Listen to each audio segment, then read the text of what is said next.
host just since we're having internet problems with Rich? Nope. Well, it has to be one of you two. Rock, let's do verbal rock paper scissors because I'm depressed now. Okay, ready? Yeah.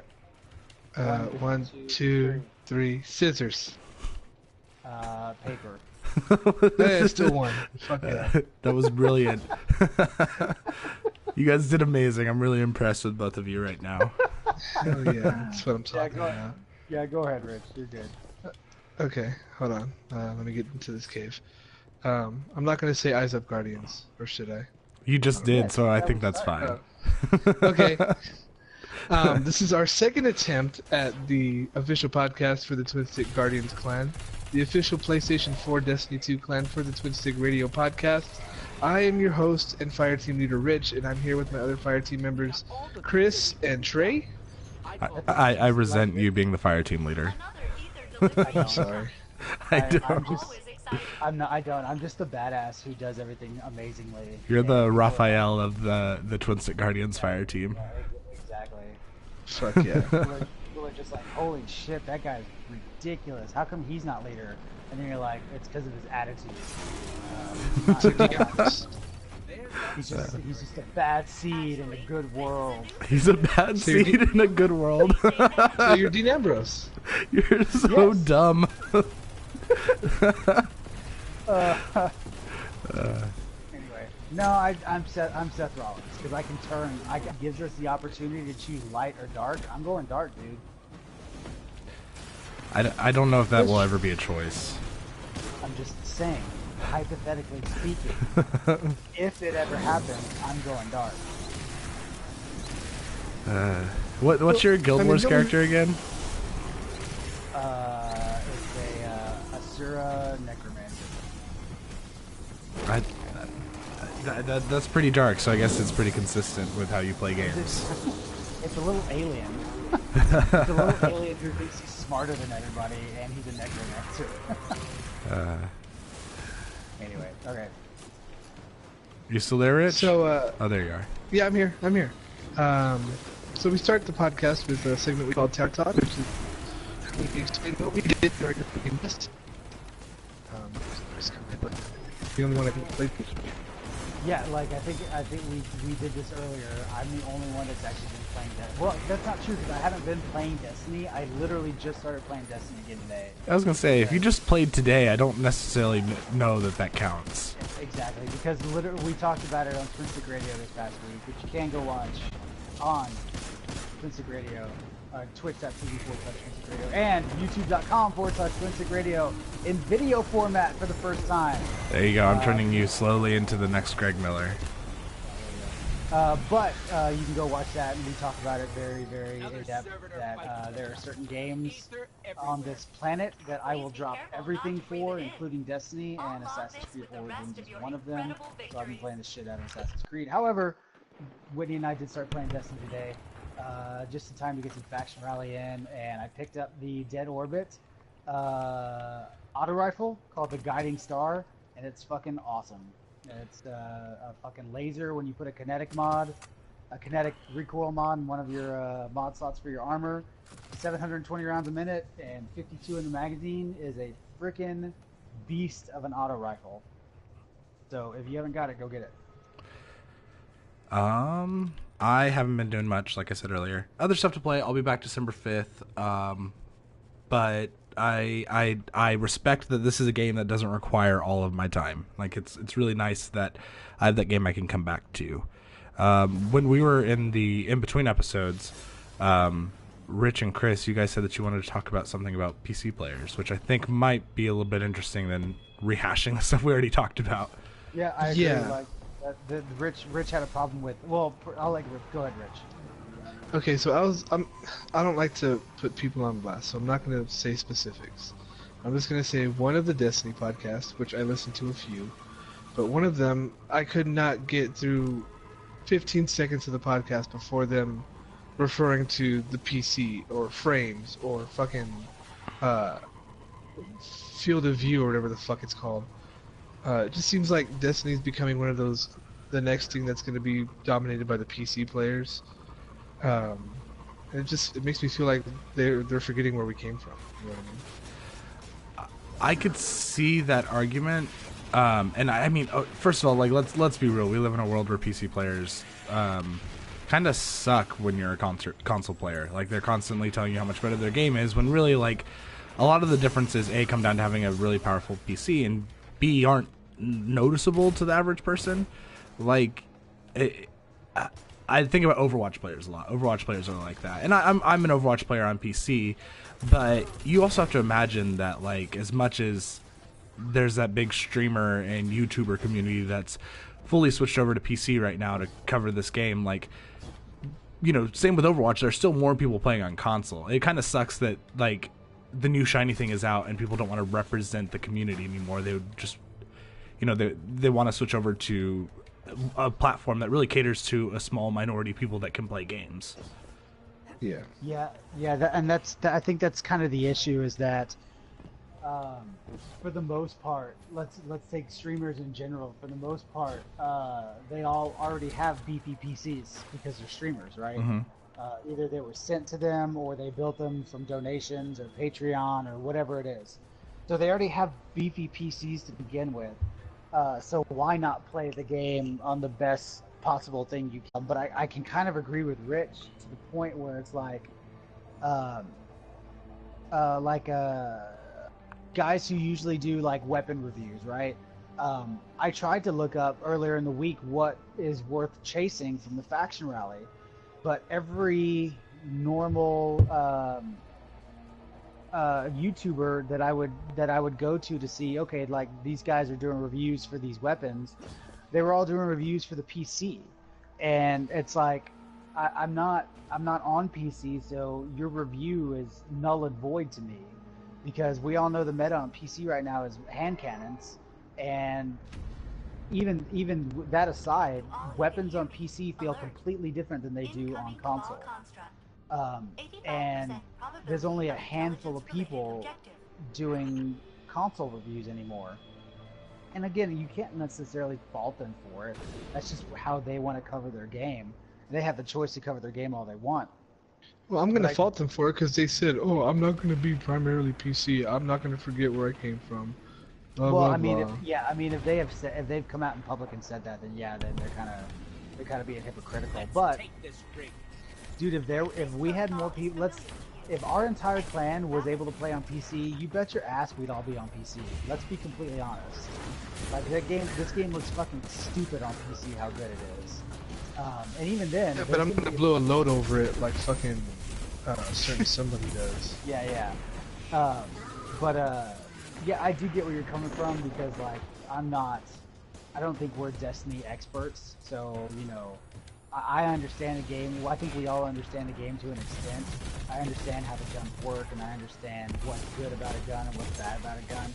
But there are other guys out there like Datto, who understand this game way more than I'll ever understand how this game works. And I you know, he could be a douche, sure, but I respect his opinion in Destiny. But his opinion is null and void to me anymore because he's playing on PC anymore. It kind of sucks. Yep. Even the guys from the Destiny Community Podcast and Planet Destiny, they're all on PC. Like Fallout just put out a high caliber rounds video, how high caliber rounds works with flinch, and it's like, because flinch probably works completely different on console than it does on PC. It's like, that video is great, dude, but you're catering to a minority, a huge minority. Because let's be completely honest, out of the I guess if you do Destiny Tracker, out of the 1 to 2 million concurrent players per month, the minority of that is going to be on PC. Yeah. And that's like I said, that's their choice, but it's just weird that they're catering to the minority instead of the majority as a YouTuber or Twitch streamer or whatever it is.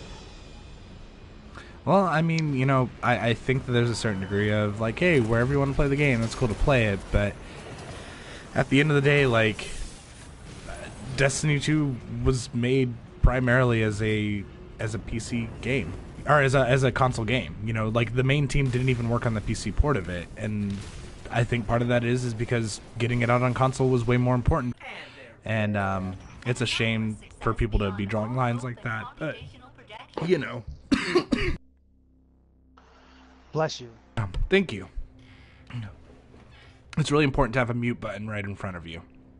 You don't get a mute button when you're using a microphone like you are.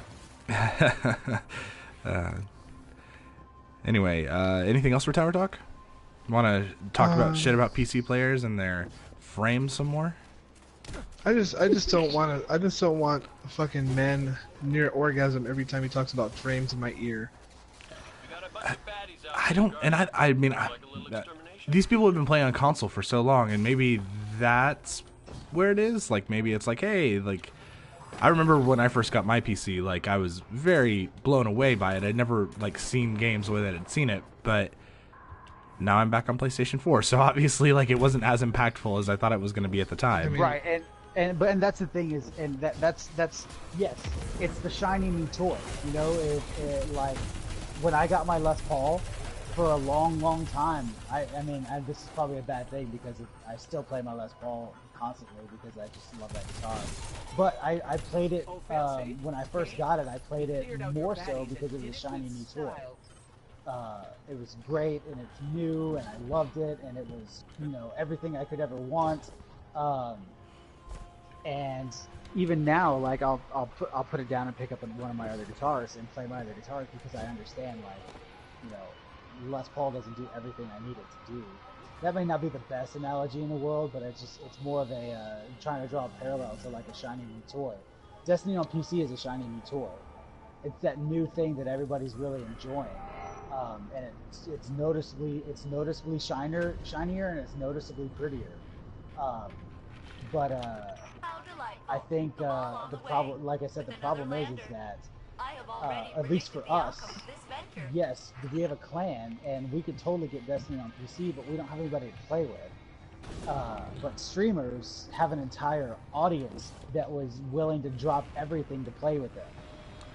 So they never, yeah, sure, sheep, whatever. They never have a shortage of people to play with. They never have a shortage of people to Sherpa through the raid or to carry them through trials.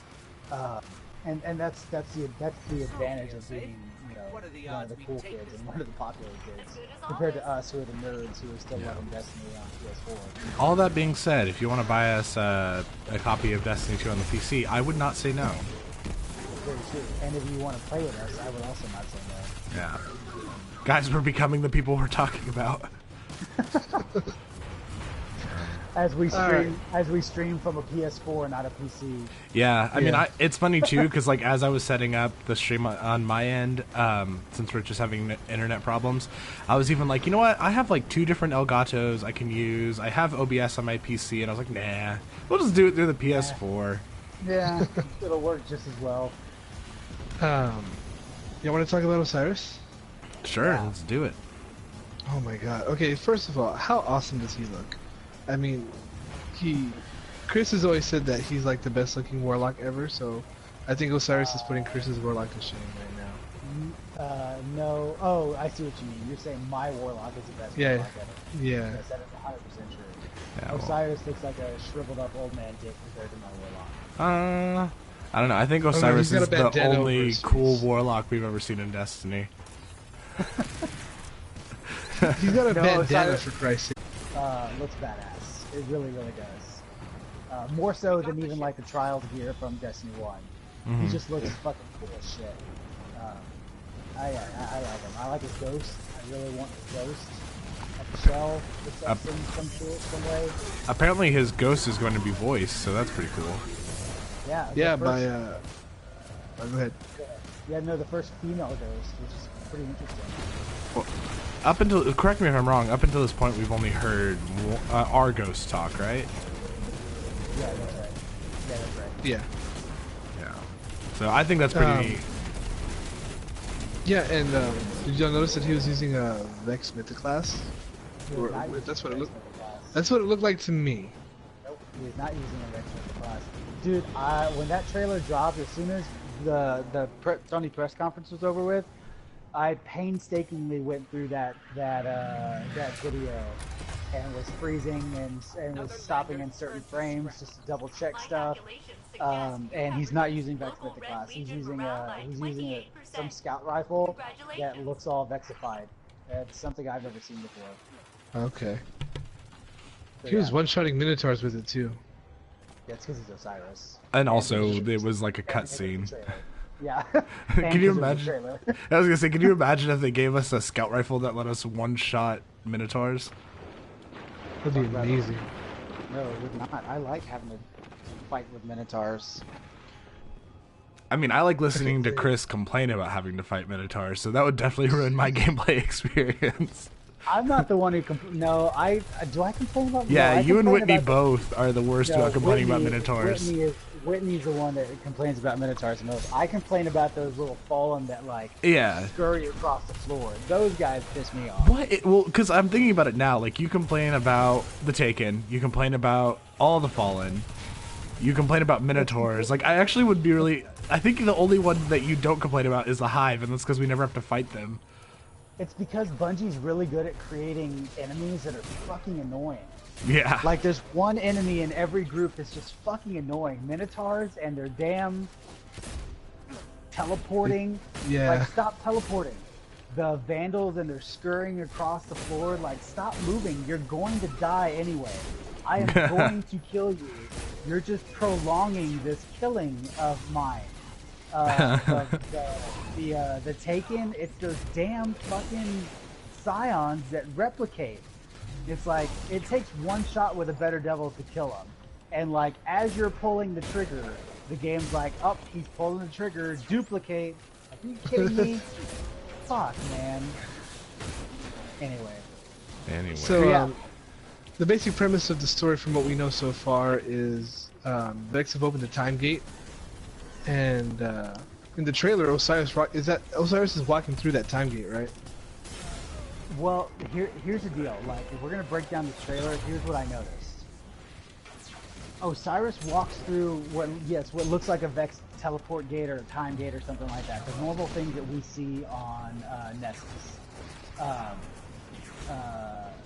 But the thing is that it also looks like he's walking through the Vault of Glass in that cutscene. Because if you pay attention to the surroundings, where he's at fighting and one-shotting those Minotaurs looks a lot like the area where you fight the Templar in the Vault of Glass. Like, a lot like it. Interestingly enough, like, you even see, again, I broke this trailer down hard. If you pause at a specific time when he goes to slide behind a rock, if you look in the background, there's a Guardian, looks like a hunter, frozen in time. Oh, interesting. Yeah, so I think Bungie's come out and said this is a cutscene from the game. It's part of a cutscene from the game. So, you know, if this is the Vault of Glass, this could be Osiris in his time, because we know Osiris is trapped in a Vex time. He's trapped in somewhat the same thing Cade was trapped in the campaign for Destiny 2. Mm-hmm. Except you could see Cade. In this instance, Osiris is trapped in this Vex time loop world that he can't get out of. And this might be it. He may be like reliving the Vault of Glass over and over and over again. So I don't know. It's interesting. But yeah. It's some sort of time gate, time portal. It's a Vex portal. We don't know exactly what it is yet. Yeah, and they want to rebuild the universe in their image. Blah blah Of blah. course, Normal, of course. normal Vex stuff. Then that's the thing is, like you said, it revolves around the Vex. It revolves around us stopping whatever the Vex have been trying to do since the Vault of Glass. Is what it seems like. Because we know they were using the Vault of Glass as a like a staging point for their conquest over time. Because in Destiny 1, throughout anytime we fought the Vex, you were fighting Vex from the past, the present, and the future. And we see those Vex in the trailer too. Even in the trailer, we see the lighthouse for a split second, and then a second later, we see the lighthouse again, but the sun's blacked out. Or the sun isn't shining; it's dark, it's purple, it's whatever happens when a sun dies. So it's interesting to think like maybe we get a glimpse at what the future looks like if the Vex win. You know what I mean? Or Yeah. Okay. Osiris has gotten a glimpse of what the future looks like when the Vex win. Because like Corey even says in the trailer, the only thing the Vex haven't accounted for is you. And that was, they said that in the Vault of Glass too. The Vex don't understand you. For some reason, you as a Guardian and your light, they can't replicate it. And they can't account for, because that's the thing about the Vex. The Vex, for all intents and purposes, know the past, present, and future. They know exactly what's going to happen, and they know the steps they need to take for every future to happen. They know how to make it happen, except a future where you exist. So that's why you're such a threat for Vex. And it's super. This is why I love the Vex. You and the millions of Guardians like you. Exactly. Yeah. Yes. Basically, but the Vex is so interesting because it's like you're an anomaly. You're like Neo in the Matrix to the Vex, and the Vex are Mr. Smith. So Totally. Oh Sorry, my God. I didn't mean to get silent. No, it's cool. I'm really excited, man. I've been wanting another Vix expansion. The Inverted Spire was really fun when the first time we played it together. Wasn't that the Nightfall the first time we played it together? Yeah. Inverted Spire. Which one is that? That's the one where you, finished- with 9 seconds. Yeah. we finished with 9 seconds left. Yeah, I mean, the Vex have always been one of the most interesting enemies in Destiny. I think like them and the Hive kind of rank amongst the top. Like the Cabal and Fallen are pretty like straightforward, but the Vex and Hive, they're a lot more mysterious. I think that kind of makes them more interesting in a way. And maybe we get something to do in 14 at the Could you repeat all that, Rich? You broke up in the back. Sorry, I said hopefully in this we get answers when it comes to Saint 14 and the Exo Stranger. Yeah, I don't think they're gonna mention the Exo Stranger. I think And- Bungie's. I think they've already said the Exo Strangers. To them, her story's done. That's stupid because it never even started. I mean, I understand, but Saint 14 totally. well, ultimately, like, not to be a stick in the mud about everything. Like, Chris is only kind of a stick half in the mud. But I really think that we're gonna, like, 3 or 4 years down the road, we're gonna see Destiny 2 as like a new place for the Destiny lore to begin. Like, it doesn't seem like they're touching on much from Destiny 1, and they certainly haven't really been playing around too much with all of the Grimoire cards. So I really think that they're just kind of forget a lot of the stuff that they established in Destiny 1, and not like retcon it or move or like step on it. I just think that they're going to move away from it and start to establish something else, because it seems like they don't have a lot of respect for the lore that they've already created. Maybe I see where you're coming from, but I semi disagree. Just because Osiris was such a huge part of Destiny 1. I mean, we had the Trials of Osiris, which was the ultimate in-game for PvP, and there was so much mystery surrounding Osiris in Destiny 1. I mean, you know you're fighting for Osiris in these trials. You don't know why. You get a little bit about Osiris in it wasn't the Taken King. Which expansion was it? Maybe it was Dark Taken Below? King. The Dark Below, where you get a little bit about Osiris. House of Wolves.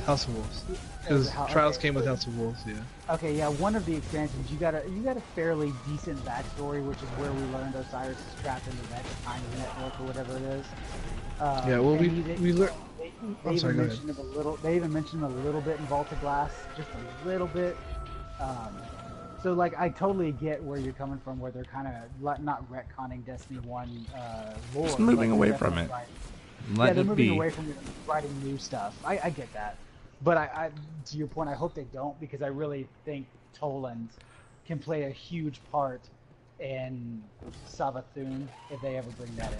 Well, I and think, another Hive expansion, Toland could be such a huge part of it. And I definitely hope that they don't either, you know? Like, I think that there is a lot of really interesting stuff that was established in the Grimoire that deserves a place in the actual game. Yeah, yeah. I just, Yeah, we never even found out what happened to the Queen's brother after he was taken under the Cosmodrome and just like came face to face with the House of Kings. and that's the stuff I'm talking about, where it's like, they kind of set up so much cool stuff. They set up so many cool things and so many cool plot points that they just haven't touched on, like, hardly at all yet. I mean, almost like, and part of it is it makes sense, right? Like, it makes sense with what happened to Earth and the Vanguard, with the Cabal coming to take the Traveler, but that kind of gives them a really good excuse not to touch on the things that they were doing. It's like, well, you know, things have changed because, you know, the Cabal had Earth for like a year and everyone's rebuilding. They don't have time to go look for the Queen's brother or whatever. Yeah, that's true. Well, I mean, like, you know, I'm gonna derail us just a little bit. We do know what happened to the Crow. He's on Mars. Well, the Cosmodrome stuff actually happened after Mars. Yeah, it's right. one of the Grimoire cards that came with the Age of Triumph. Oh, see, that's why I don't know, because I didn't pay attention to Age of Triumph.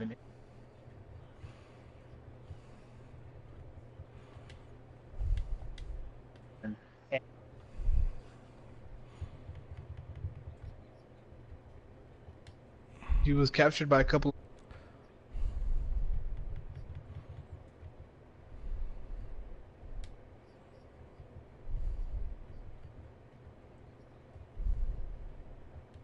And he just that's where it leaves us. Who did they say was the Kella House of Kings? They didn't give a name. Fuck, really? Yeah.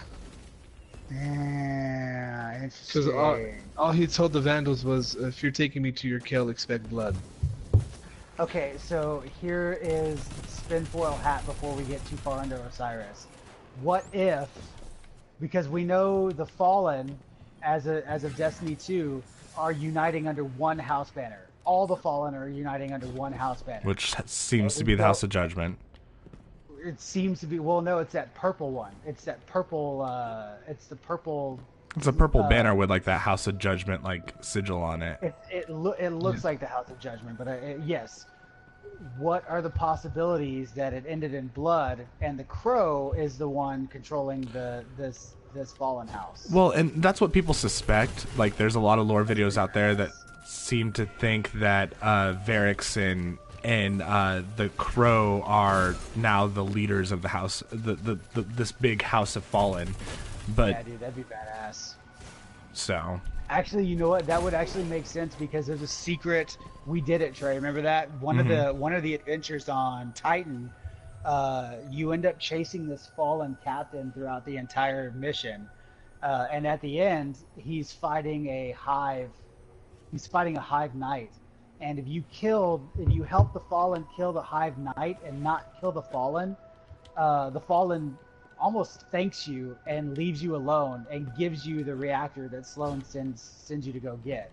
yeah. So the fact that there's Fallen that are friendly to you as a guardian would make a lot of sense, being Varix and the Crow leading this house. Yeah. Because there's no reason in the world the Fallen would be friendly to you unless their leader was friendly to you in the first place, which could be Varix or the Crow. That's badass. Holy shit. See? I love this damn game. Chris My just God. got his mind blown. I did. I love this fucking game. Anyway. Back to Osiris. Okay. Crap, I lost my train of thought. I gotta look at the thing one more time. Yeah, we're on there's a new explorable area called the Infinite Forest. Yeah, that actually looks nothing like I was expecting it to look like. I was expecting like Heart of the Black Gardens kind of stuff. Do you think that the shit that they showed in the trailer is the Infinite Forest? That'd be cool. I didn't think about that. The one that one area with all the time gates and the different levels. Yeah. You think that's the Yeah. Infinite Forest? Yeah, I think so. Oh, that's actually really awesome. I know a couple of us aren't huge fans of speculation, especially when it comes to gameplay, but I did see or read about a rumor a couple of months ago that Bungie was working on a level for Destiny 2 that is supposed to be procedurally generated. And this seems like a really good candidate for a procedurally generated area. So every time you go back, there's something different, or it's a different layout. Looking to be patrol. Say that again, Rich. You broke up again. The Infinite Force is a patrollable area, and the lighthouse is going to be our social space. Yeah, the social space. Yes, exactly. Okay. Well, and the funny thing about some of the stuff they've announced about Osiris is that it kind of matches up with a leak that happened like 2 or 3 months ago, which I always find funny when it's like, oh hey, this is exactly what this guy said. What was the leak? Well, I Do you mean, remember? On the top of your head? they announced that the Trial of Osiris, or not Trial of Osiris, the Osiris DLC would happen on Mercury, and that the lighthouse would become a new social space, and that Mercury would become a new patrol area. So it was all you're stuff that talking kind of about matched up. like the Xbox One description of it that came out? No. There was a Reddit post where a guy. It wasn't the same. There was 2 Reddit posts that came out. There was one that came out around the time Destiny first launched. It was describing the raid that was just beyond wrong, way beyond wrong. But there was another one that wasn't getting as many upvotes. It was kind of hidden that pretty much described this expansion almost to the T. There was a few other things that he talked about in the second expansion too. So he could be right about that also. Well, he pretty much described this expansion to the T. And it was funny because when that came out, people were like, yeah, that sounds cool, but whatever, probably not going to happen. And then that Xbox leak happened a couple weeks later, and it matched up with what that guy had said, which was really funny. Yeah. Everybody was like, oh yeah, that does sound kind of cool, but there's spaceship battles in the raid. There wasn't spaceship battles in the raid. There's killing dogs. Although I still stand by the fact that like a ship portion of the raid would be the best. Just to get a scale of what the Leviathan actually is, but it's pie in the sky. I 100% agree with you. I think a raid should incorporate sparrow racing. It's not really racing, but you're actually trying to run away from something on your sparrows as a fire team. I think it would be amazing. That sounds like a ton of fun. The thing that caught my attention right away was that we're getting a level cap increase already. To 25, correct? Yeah. Yeah, 25. In Destiny 1... Yeah, in Destiny 1 that didn't happen until the Taken King, right? No, it happened, and it got to 32 after Dark Below, and then I believe it was 34 after House of Wolves, and then Taken King raised it to 40. Yep. Okay. So Taken King was the first really big jump. Yeah, I mean, Taken King was the last jump, wasn't it? I don't think Rise of Iron. It might have raised the level cap, but Rise of Iron didn't. Rise of Iron took it to 390, and Age of Giant took it to 400 light level. So, do you have the? Go ahead and finish up, and if you missed it, I'll say it. I thought there was something that was really interesting that I kind of wanted to speculate about. Well, go ahead. That's fine. They had announced something about new raid activities. Oh yeah, raid content I think was the word that they used. Hold on. So when the Twitch stream happened, they said there will be new raid content. Yeah. A week later, there was an interview in either Eurogamer or Edge magazine where they said there's going to be new raid activities that will make Mercury feel like home. Okay. That's the quote. So raid content initially people thought, oh well, they're just going to add new things to the Leviathan raid, which that completely makes sense. But the second quote that came out, now it's a new raid activity that will make Mercury feel like home. So that tells us that whatever they're adding is on Mercury. Well, they didn't say raid like, right? They just said raid. They said a raid activity. That's what they're describing it as. So, at least in my mind, logic tells me it's on Mercury and it's a 6-person activity. What that is, I don't know. I think here's my take on it. Is I think we can safely say, or at least in my mind, I can safely say that it is going to be a 6-person activity, and it's going to take place on Mercury. Now, if it was a new raid, I guarantee you Bungie would say this is a new raid, because they did that in Dark Below, and they did it in Taken King, and they did it in Rise of Iron. this is there is a new raid coming out. They were very specific to tell everybody there is a new raid.